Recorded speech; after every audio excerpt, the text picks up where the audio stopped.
Fait que là, si je suis dans un régime associatif que j'ai pas accès à mes données, ben comment je vais savoir si je suis encore, après 3-4 ans, dans le meilleur régime pour mes besoins, puis selon les coûts? Est-ce que c'est mon entreprise qui finance le régime ou c'est le régime qui me finance du régime associatif? Alors, il faut juste faire attention à ça, peut-être poser la question. Est-ce que je vais avoir mon montant de primes payées, réclamations payées? Ça, je dirais que c'est conseil numéro 1 pour une entreprise qui veut rejoindre un regroupement.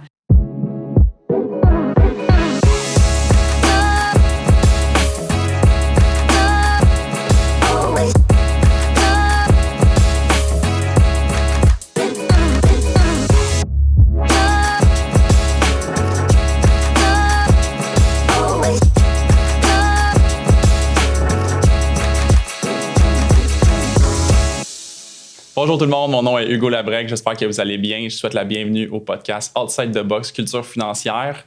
Mon invité d'aujourd'hui, vous l'avez peut-être déjà entendu à la radio, vous l'avez peut-être déjà lu sur la presse dans son article avec le régime des chambres, vous l'avez peut-être rencontré via le régime des chambres, est propriétaire d'un cabinet d'assurance collective qui s'appelle Cerconam. Je reçois Audrey Girard-Lachapelle. Bienvenue Audrey. Merci. Merci d'avoir accepté l'invitation du podcast. Merci pour l'invitation.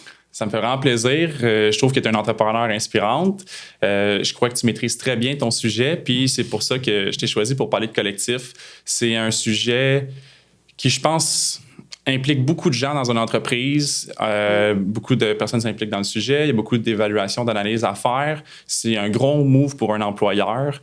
Donc, est-ce que tu pourrais nous introduire un peu pour les gens qui nous écoutent, qui y songent? C'est quoi l'assurance collective de façon générale? C'est quoi de l'assurance collective? Bien, premièrement, c'est quoi de l'assurance collective pour même un propriétaire d'entreprise qui n'en a pas puis qui a peut-être pas d'idée précise? C'est pas l'assurance dommage, c'est pas l'assurance individuelle pour chacun des employés, c'est vraiment l'assurance collective, principalement pour les soins de santé. Donc, le but, c'est d'aller créer une police, que tous les employés sont assurés sous ce contrat-là. Puis, l'idée première, c'est d'aller couvrir les médicaments, les chiros, les physios, tous les professionnels paramédicaux, l'assurance voyage, offrir de la télémédecine, mettre en place un plan d'invalidité pour couvrir les employés pour qu'ils reçoivent des sous en cas d'arrêt de travail. De mettre un montant d'assurance vie, un plan dentaire, des comptes mieux-être, comptes gestion santé. Ce genre de programme-là est créé par un propriétaire d'entreprise en collaborant avec un courtier. Donc, moi, mon rôle, c'est ça, c'est un propriétaire d'entreprise ou la personne aux ressources humaines ou aux finances va communiquer avec moi.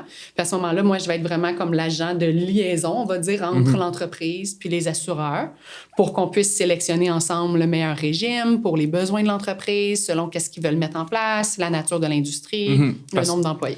Parce que ce serait à tort de penser que tu as quelqu'un qui a une entreprise qui en a mis un en place, de dire « Ah, ben je vais faire ça moi aussi », parce que chaque entreprise a son propre portrait pour être admissible à l'assurance collective, puis ils ont des besoins différents, des budgets différents. Exactement, définitivement. Puis souvent, on va se dire, ah, ben telle entreprise a un meilleur régime, plus de couverture, puis des coûts vraiment plus bas. Comme par exemple, si j'étais chez un ancien employeur, il y avait un régime qui coûtait vraiment moins cher en déduction sur ma paye comme employé. Ça, on l'entend. Je change d'employeur, ça me coûte vraiment plus cher, j'ai la moitié de moins de bénéfices, j'ai plus de lunettes, j'ai plus de dentaire, j'ai plus plein d'autres bénéfices ajoutés. Pourquoi? Parce que l'assurance collective, c'est basé sur les réclamations. Ce qui veut dire qu'on peut être 2 entreprises de 10 employés, 15 employés, puis on peut faire exactement la même chose, puis avoir la même moyenne d'âge, mais une entreprise versus l'autre réclame le double. Il y a plus de médicaments d'utiliser, plus de professionnels paramédicaux, fournitures en laboratoire, analyse de laboratoire, fournitures médicales, tout ça.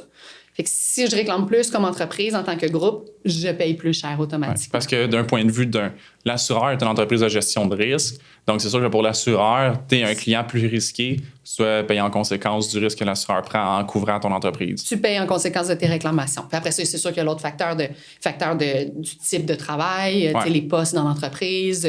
Est-ce que la moyenne d'âge est plus élevée, moins élevée? Fait que ça va venir jouer sur les primes, par exemple, en assurance vie puis en invalidité. Mais dans nos soins de santé puis nos soins dentaires, c'est vraiment pas la moyenne d'âge, puis pas c'est ce qui a été utilisé, ce qui a été réclamé, puis c'est là-dessus qu'on base le calcul dans les analyses financières de renouvellement.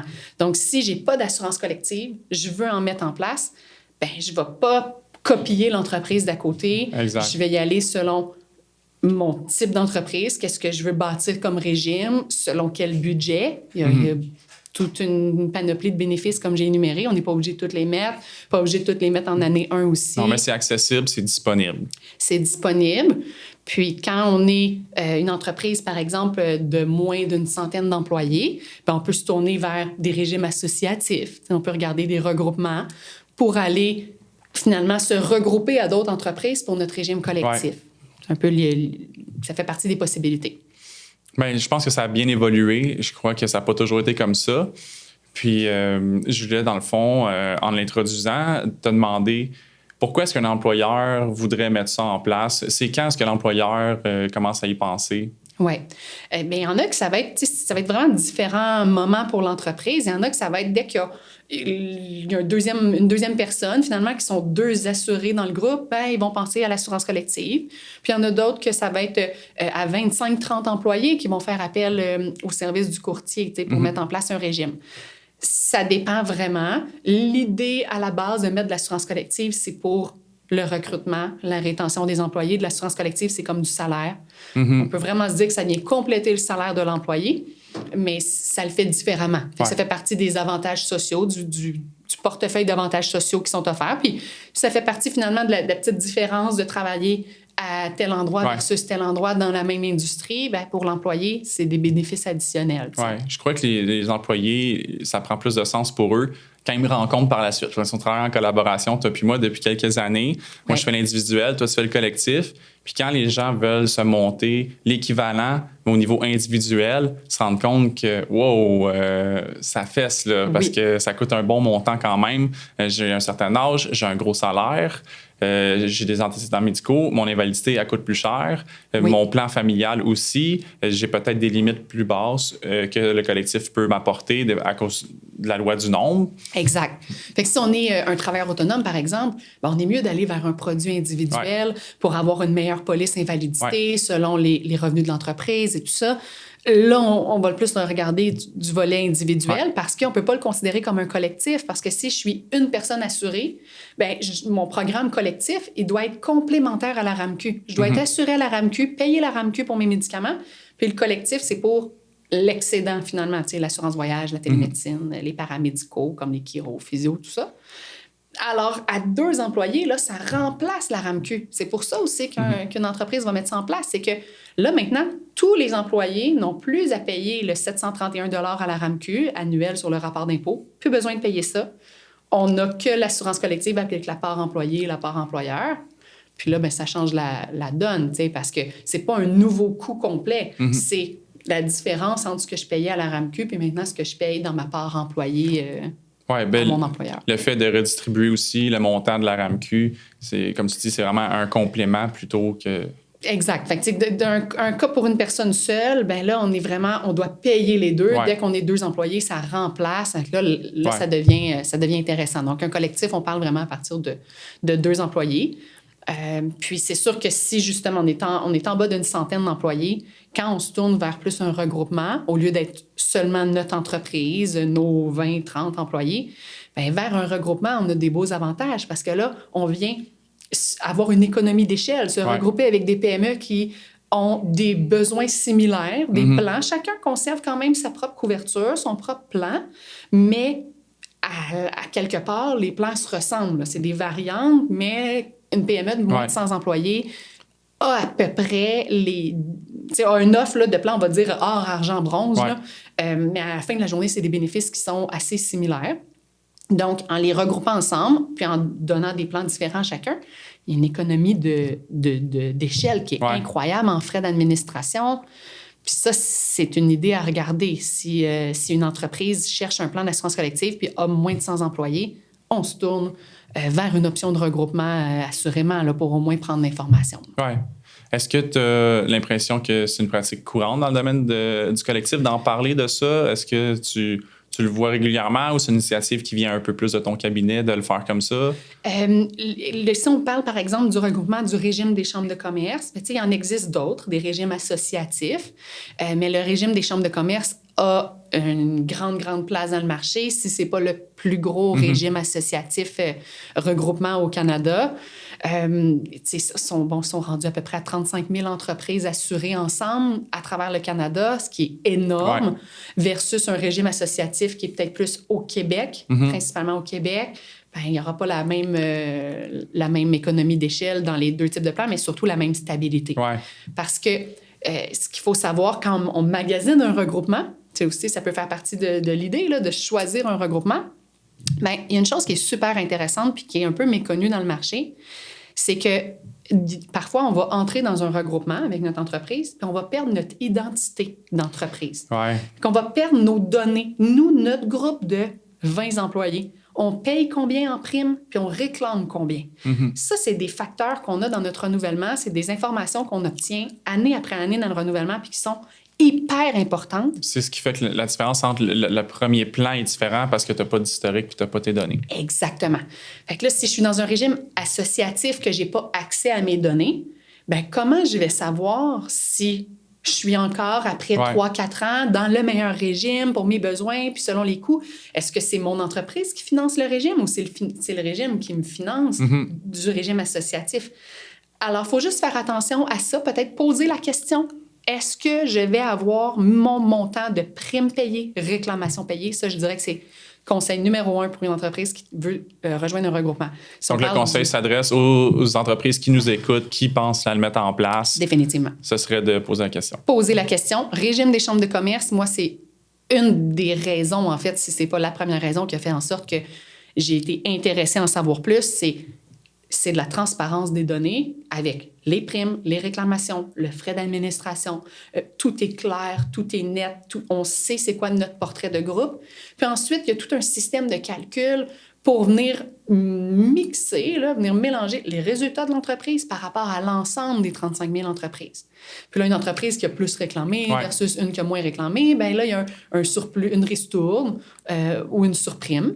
Ce qui fait en sorte que tout le monde c'est toujours, c'est quoi son propre scénario comme entreprise. Puis ça, cette transparence-là, elle vaut de l'or à travers le temps. Oui, puis c'est comme ça aussi que le client peut aussi évaluer l'intégrité de son courtier ou sa courtière en ayant ses chiffres plutôt que de dire, ben le groupe, c'est ça, mais moi, c'est quoi? Ben le groupe, c'est ça.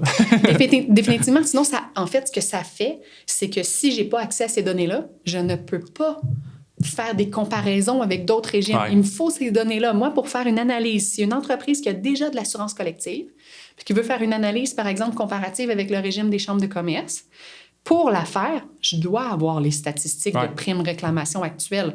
Donc, si on n'a pas accès aux primes réclamation actuelles, on empêche l'entreprise d'aller regarder des comparatifs. Donc, on met en contexte quelqu'un... Excuse-moi de t'interrompre. On met en contexte quelqu'un veut faire une étude.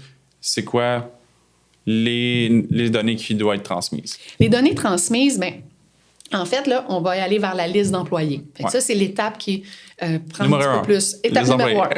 Liste des employés, qui est l'étape à faire quelque chose, là, dans le sens qu'on doit récolter le nom des employés, les dates de naissance, les salaires, les postes. Donc, on se montre. Puis surtout, l'info qui est peut-être pas tenue à l'interne quand on n'a pas d'assurance, c'est est-ce que la personne a déjà de l'assurance collective avec son conjoint-conjointe? Est-ce que l'employé est déjà couvert ou est-ce que l'employé n'a pas de régime en place avec conjoint-conjointe? Fait que là, on récolte l'information, on monte ce petit fichier-là Excel.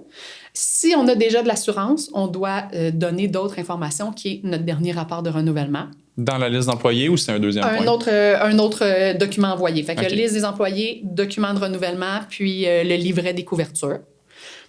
Puis un mandat de soumission, en fait, qui me permet de faire le travail d'analyse, puis qui confirme que les données sont confidentielles, puis qu'il n'y a pas de rémunération, il n'y a pas de changement de courtier tant qu'il n'y a pas une signature d'un mandat de représentation. Ça, c'est important pour que les gens ils sachent. Et puis après ça, quand j'ai ces documents-là, là, on part dans l'analyse comparative où est-ce que on ne va pas juste comparer les coûts, les coûts actuels versus les coûts du régime des chambres, mais on va faire une analyse sur les coûts en projection de renouvellement. Fait que ça, c'est une autre problématique que les entreprises vont vivre. C'est un défi que les entreprises qui ont des régimes collectifs vivent. C'est qu'on veut plus de couverture, puis on veut payer moins cher. Ben oui. C'est normal, comme tout le monde. Par contre, en assurance collective, si je continue d'avoir les mêmes réclamations, ça veut dire que les gens vont réclamer à peu près les mêmes médicaments, les mêmes chiro, physio, masso, tout ça, j'ai à peu près les mêmes réclamations annuelles. Comment je peux payer moins cher puis avoir la même utilisation? À ce moment-là, ça existe, mais c'est une épargne de courte durée. Parce que si je prends un assureur qui va me charger moins cher pour les mêmes réclamations... Ça va probablement diminuer ta qualité ou augmenter ta franchise. J'ai les mêmes couvertures. Et ça se fait dans le marché. Alors, j'ai exactement les mêmes couvertures, mais 15 % moins cher. Comment? Bien, c'est ça. Comment? C'est comment on peut obtenir ça. La situation est très simple. C'est que le renouvellement d'après, on vient de manger toute l'épargne qu'on a eue au début. C'est ça. Puis ça, c'est pas quelque chose qui est caché. Là. Donc, je veux dire, tout le monde... Non, ben c'est juste pour sensibiliser les propriétaires d'entreprises qui songent à ne pas aller nécessairement avec le plus bas soumissionnaire ou avec le prix en tête. C'est de voir la valeur derrière. Exactement. C'est vraiment pas un comparatif de prix qu'il faut chercher, mais c'est un comparatif de stabilité de coût. Donc, ce qu'on doit demander à notre conseiller quand on lui fait faire une étude de marché, c'est je veux savoir toutes les soumissions du marché. Si on demande une étude, parfait, on regarde tous les soumissionnaires puis on compare des coûts. Ça, c'est ce qui est fait habituellement. Ouais. Ce qui est souvent pas fait, c'est une page d'après qui va dire si j'ai pris tel soumissionnaire avec telle épargne et que je projette le renouvellement avec les mêmes réclamations. Sur combien de temps, par exemple, le renouvellement? Les 2 prochaines années. Puis à ce moment-là, de combien je vais augmenter avec cet assureur-là selon ses frais d'administration. Il y a 5 facteurs financiers dans le renouvellement. On peut penser que c'est assez complexe, mais 5 facteurs financiers dans le renouvellement, où est-ce qu'on va voir un frais d'administration, un frais de réserve, un frais d'inflation, un frais hors Canada, puis un frais de mutualisation pour les médicaments de haut réclamement. Ces frais-là, on les a avec n'importe quel assureur. Et quand on les obtient, quand on demande c'est quoi tel frais à tel assureur, on est capable de faire une projection. Ce qui permet au client de se dire, si je prends la décision de cet assureur-là, à réclamation égale, cet assureur-là va augmenter de temps, cet assureur-là de temps, cet assureur-là de temps. C'est ça la question à se poser. C'est pas l'épargne aujourd'hui, mais c'est l'épargne sur une décision de 1, 2, 3 ans. Moyen, long terme. Ouais. C'est ça l'idée du régime des chambres de commerce. Récemment, j'écrivais un article dans la presse à propos du régime des chambres et on parlait exactement de ce point-là. Et le journaliste avec qui rédigeait l'article, qui m'interviewait, a fait une analogie hyper intéressante.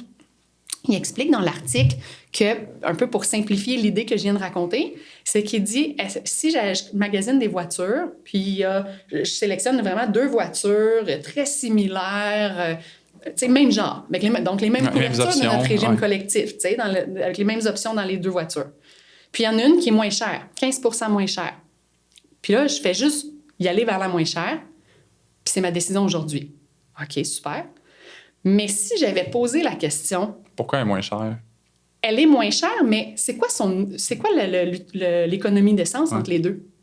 Fait qu'au final, l'autre voiture que j'ai pas considérée, qui était 15 % plus chère, je l'ai pas pris, mais elle consomme 50 % moins d'essence. Mm-hmm. Donc, sur les prochaines années, dès l'année d'après, j'aurais été gagnante. Ouais. J'aurais rentré dans mon argent, puis j'aurais été gagnante sur toutes les années suivantes d'avoir pris la voiture 15 % plus cher. Oui, c'est vraiment de voir le moyen-long terme. C'est exactement le comparatif de comment on fait en assurance collective pour avoir une belle stabilité de coût. Fait que c'est comme les autos. C'est une bonne analogie. Je pense que ça permet aussi, vu qu'il y a quand même beaucoup de techniques dans ce qu'on a parlé déjà à présent, les gens vont pouvoir au moins se donner un exemple pour pouvoir... comprendre un peu le principe. Puis, dans la mise en place, c'est un gros mandat pour l'entreprise. C'est qui, normalement, la personne mandatée de s'en occuper dans l'entreprise? Est-ce que c'est le propriétaire, c'est la directrice des ressources humaines, dépendamment de l'envergure de l'entreprise? Ça dépend de la taille d'entreprise. Ça va être la personne aux ressources humaines, la personne contrôleur, finance, comptabilité ou le propriétaire. Ou, un partage de ces rôles-là. Puis, en fait, dans les étapes, les étapes vont varier, le processus va varier d'un assureur à l'autre, mais normalement, là, si on regarde, exemple, le régime des chambres, quand une entreprise de moins de 100 employés, parce que souvent, un groupe qui n'a pas d'assurance collective a moins d'une centaine d'employés, les étapes, en fait, du processus régime des chambres, ça va être, par exemple, étape 1, on va compléter des petites questions juste comme pour résumer le dossier, qui se fait vraiment pas avec les employés, seulement que la personne en charge de mettre en place le régime. Après ça, signature électronique du document de proposition qui confirme en fait les différents points. Puis ensuite de ça, il y a une adhésion entièrement en ligne par les employés. Donc, il y a un lien qui s'envoie par le portail. Les employés s'inscrivent. L'employeur met quelques informations aussi. Puis le premier du mois suivant, c'est en vigueur. Fait que le régime des chambres, c'est... Oui, régime... encore là, très différent dans le marché. Le régime des chambres a une mise en vigueur d'à peu près 5 jours ouvrables, extrêmement rapide. Dans le marché traditionnel, on prévoit 15 à 20 jours ouvrables. Là, qui est quand même raisonnable. Mais qui se fait quand même, exact. Le processus, c'est plus avant la mise en vigueur, quand on est justement dans le processus d'analyse, récolter les données, monter l'analyse, discuter avec le client. Ça, ce processus-là, on ne peut pas penser mettre de l'assurance collective en place. Quand je fais une demande aujourd'hui, on ne mettra pas ça en place dans 10 jours. Là, non. Il faut juste prévoir combien de temps d'avance en moyenne.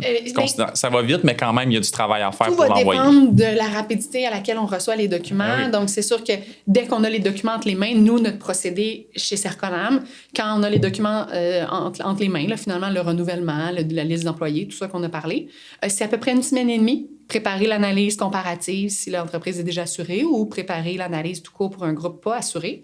Puis à peu près 1 semaine et demie après, on se rend compte. Puis après ça, c'est entre les mains de l'entreprise pour la prise de décision. Puis on essaie d'avoir quand même un processus assez rapide. Oui, puis encadré pour encadré, avec des bons outils, une belle analyse avec toute l'information bien résumée, concise, vulgarisée pour que ce soit facile après ça, à l'interne, de pouvoir revoir le document, en discuter avec d'autres personnes qui n'étaient pas nécessairement à la rencontre de l'analyse de soumission. Puis, dans ce processus-là, évidemment, tu l'as mentionné, ça dépend de la vitesse que les gens te fournissent les renseignements. Est-ce que les employés, eux, ont un rôle dans la préparation du dossier, puis le rôle après la mise en vigueur? Oui, c'est sûr aussi dans la mise en place, quand les employés complètent leur information, c'est sûr qu'en complétant plus rapidement, ça va aider beaucoup, beaucoup l'avancement du dossier. Donc, s'assurer d'aller mettre les informations dans le portail ou quand c'est par fiche d'adhésion PDF, compléter les informations sur la fiche le plus complet possible avec toutes les informations requises. Puis quand ça, c'est fait, après ça, du côté employé, on reçoit les accès pour accéder au portail de l'assureur, peu importe c'est lequel. Puis là, on a accès à tout notre dossier. Puis, chez nous, de notre côté, Serconam, ce qu'on fait, c'est des petites présentations aux employés. Fait qu'on présente soit en présentiel. Moi, j'appelle ça mes petites conférences, là, mais on essaie de rendre ça assez drôle, assez le fun. Tu sais, l'assurance collective peut être un sujet un peu lourd, un peu complexe, mais l'idée avec ces rencontres-là, quand on est rendu là dans le processus, c'est de rendre ça très, très simple. Ouais. Ça me sert à quoi? Ça va me donner quoi à quel moment quand je vais en avoir besoin? Puis, toutes les valeurs ajoutées, si on regarde la télémédecine, la pharmacie postale, si on regarde, par exemple, les programmes d'aide aux employés, tout ça pour des rencontres psychosociales, toutes ces valeurs-là ajoutées sont souvent incluses dans les régimes collectifs des gens. Donc, si vous en avez de l'assurance collective avec votre employeur, allez regarder. Avez-vous de la télémédecine, des programmes d'aide aux employés? Si vous avez ça, super intéressant d'aller creuser l'information. Nous, en rencontre d'employés, là, on fait étape par étape comment on s'inscrit à la télémédecine parce que si on n'a pas pris le petit 3 minutes pour s'inscrire, là, quand il est minuit puis que notre enfant est malade puis qu'on veut parler à un médecin, c'est pas là que je vais faire ma configuration de compte. Non, tu as un petit peu plus de pression à le faire. Puis je suis content que tu aies dit pourquoi, parce que, tu sais, on dit télémédecine, puis ça sonne comme un avantage, mais ça rejoint qui? Mais l'exemple que tu viens de donner, exact, ça sert à quoi? Cette année, je l'ai utilisé 4 fois, la télémédecine, avec mon petit Coco. Là, j'ai un enfant de 2 ans et demi. Des fois, là, ça va être juste, au lieu d'appeler Info Santé. Tu sais, c'est arrivé là, quand que... là, il avait sa première gastro. Là. Ça fait à peu près 1 an et demi, il a eu sa première gastro. OK, là, ses symptômes, est-ce qu'il est correct? Est-ce qu'on s'approche d'une déshydratation? Qu'est-ce qu'on fait? Le diagnostic de santé de 411, c'est là, au lieu d'appeler Info Santé, là, j'appelle, je prends mon application. Le régime des chambres, c'est Teladoc. Puis chez Serconam, on est assuré avec le régime des chambres. Fait que j'ouvre Teladoc. Je fais une demande de consultation, ça prend 3 clics.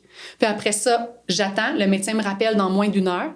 Et là, j'ai une conversation avec le médecin directement, qui me pose mes questions, m'oriente. En combien de temps tu as réussi à parler au médecin? En pleine nuit, ça a pris 20 minutes. Quand même. Là, 20 minutes, j'avais ma consultation. Je n'ai fait 4 cette année, puis c'était toutes en moins d'1 heure, puis il y en a une que c'était même en 2 minutes. Fait que, tu sais, ça, puis ça, j'ai nommé Teladoc, il existe des fournisseurs comme Dialogue, il existe TELUS. On n'est pas obligé d'avoir de l'assurance collective pour avoir de la télémédecine. On peut faire appel à un courtier pour mettre en place la télémédecine. Mais ça, c'est vraiment un bel avantage à peu de frais pour offrir aux employés. Mais même s'il est installé et disponible, est-ce qu'il est communiqué? C'est ça le point où je m'en allais. On a parlé de la mise en place, mais une fois que c'est mis en place, c'est quoi le travail qu'il y a à faire? C'est ça. C'est super important parce que je me mets... Depuis le début que je fais de l'assurance collective, depuis jour 1 de ma carrière, la chose que je réalisais le plus, c'est on a plein de bénéfices, on a accès à plein de services, mais c'est un petit PDF là, un autre PDF là, un petit document qu'on a reçu, mais pas d'explication concrète. Je trouvais que c'était ça le plus grand défi du marché. Je te confirme qu'en individuel, il n'y a personne qui connaît son plan. Je leur dis, envoie-moi-le, je vais l'analyser, je vais te faire un résumé par la suite dans notre prochaine rencontre. Et c'est ça. C'est vraiment d'aller vraiment vulgariser comment on fait, puis comment on s'inscrit à l'application. Une fois qu'on est inscrit, là, puis qu'on sait qu'on clique là pour voir un médecin, si j'ai besoin, je vais cliquer là, je vais voir le médecin, c'est réglé, c'est fait. C'est la même chose pour le programme d'aide aux employés. On va se dire, tu sais, ça va pas bien ou ça va pas bien pour un membre de la famille, un enfant, mon conjoint. Bien, est-ce que quand ça va pas bien aller, je vais penser que j'ai un programme d'aide aux employés à appeler puis que je vais avoir tout de suite un travailleur social ou un psychologue quelques jours après à rencontrer ou faire rencontrer quelqu'un de ma famille? C'est probablement pas un réflexe. C'est pas un réflexe. Mais si on a parlé régulièrement qu'il y avait un programme d'aide en place, que c'est facile d'utilisation, que je dois faire étape 1, 2, 3 pour y avoir accès, c'est beaucoup plus facile d'avoir une pensée quand ça va pas bien. Puis, quand on l'utilise une fois, quand on fait le processus une fois, on se rend compte que c'est tellement facile. Si je pense, exemple, au programme d'aide avec le régime des chambres, que j'ai beaucoup d'entreprises clientes qui utilisent pour leurs employés, l'étape est tellement facile. C'est un numéro de téléphone, j'appelle, le service est excellent. On a tout de suite un rendez-vous rapide en présentiel ou en virtuel selon nos besoins. J'ai pas besoin de chercher un professionnel sur Internet. Les listes d'attente sont tellement longues. Ça permet aussi d'être plus calme dans ta prise de décision en sachant que tu as des options. Tellement. Puis si on a déjà un professionnel, on peut même appeler. Exemple, ce service-là de programme d'aide, des fois, si quelqu'un est assuré par le programme d'aide régime des chambres, ça peut être intéressant de le savoir. Si on consulte déjà un psychologue, on peut appeler le programme d'aide puis demander s'il fait partie de la liste des spécialistes. Puis comme ça, on va pouvoir avoir beaucoup plus de consultations pour au lieu de devoir se faire rembourser dans notre régime puis d'avoir un maximum, peut-être de 300, 400, 500 $ annuels. Bien là, je peux avoir bien plus de consultations avec mon travailleur social ou mon psychologue. Je crois que tu as amené beaucoup d'astuces qui justifiaient pourquoi est-ce que je t'ai invité pour parler d'assurance collective. On a déjà fait le temps qu'on s'était alloué pour le premier épisode. Est-ce qu'avant qu'on termine, tu voulais ajouter d'autres points par rapport à l'assurance collective qu'on n'aurait pas parlé déjà? Bien, je pense que ce qui est intéressant, c'est de prendre l'information. On peut se dire naturellement, l'assurance collective va coûter super cher, c'est probablement pas pour mon entreprise, c'est trop dispendieux. Mais peut-être aller chercher l'information, puis que ce soit, juste exemple, le régime des chambres, je l'ai mentionné quelques fois, mais si on est une entreprise qui n'a pas d'assurance collective, puis qu'on se pose la question, bien, ça ne coûte rien de prendre l'information. Moi, c'est ce que je suggère aux entreprises, juste pour se donner une idée du budget assurance collective. Ça varie vraiment d'une entreprise à une autre, là, donc je ne peux pas vraiment vous dire ça a l'air de quoi les coûts. Non. Mais appelez Audrey pour savoir. Mais prenez l'information, regardez pour un conseiller. Allez, si vous voulez, aller sur le site du régime des chambres. Étape 1, là, si vous vous dites, moi, je ne connais pas de courtier en assurance collective, je suis basée à Québec, puis je voudrais avoir un conseiller qui puisse me parler d'assurance collective puis qui soit spécialisé en assurance collective. Bien, allez sur le site du régime des chambres de commerce, le collectif des chambres, puis ou sur le site de votre chambre de commerce sinon, puis trouvez le conseiller qui distribue le régime et il va pouvoir vous conseiller par rapport à ça. Puis au moins, vous allez savoir exactement le vrai prix avec une augmentation super stable avec le régime. Donc, vous savez que si vous dites oui, vous savez dans quoi vous entrez. En ayant l'information, vous êtes en mesure de prendre une décision éclairée. Fait que je pense que c'est ça, c'est de prendre une bonne décision éclairée parce qu'on ne met pas de l'assurance collective en place pour 6 mois. On met de l'assurance collective en place pour que ça dure parce que c'est un bénéfice qu'on veut offrir à nos gens. Donc, je pense que ça peut être une bonne étape de commencer par juste prendre l'info. Je crois que c'était très bien comme épisode. Je pense que c'était très éducatif. Si les gens veulent te rejoindre, comment est-ce qu'ils peuvent le faire? Mon site internet, serconam.com. Donc, pourquoi Serconam? Ben, peut-être juste pour finir avec ça, la petite parenthèse, là, parce que ça peut être dur à appeler, là, SERCONAM. Peut-être on va le mettre dans les notes du podcast, mais c'est parce que c'est une entreprise familiale qui existe depuis de nombreuses années, plus de 40 ans, et l'entreprise se nommait avant Service Conseil André Martin. Si on prenait les premières lettres quand j'ai pris la relève de l'entreprise pour faire le nouveau nom de l'entreprise, ça nous donnait SCAM, qui n'est pas la meilleure des choses en assurance collective. Donc, vous comprendrez que j'ai réinventé un petit peu avec le Serconam pour Service Conseil André Martin, mais revampé avec... je crois que tu as bien fait d'appuyer ta touche comme ça. Voilà. Fait que n'hésitez pas à aller sur mon site, petit formulaire de demande d'infos, puis à ce moment-là, on entre en contact, puis je peux vous aider. Super. Mais merci beaucoup, Audrey. J'espère que ça vous a plu. Merci pour votre écoute, puis on se voit au prochain épisode. Bonne journée.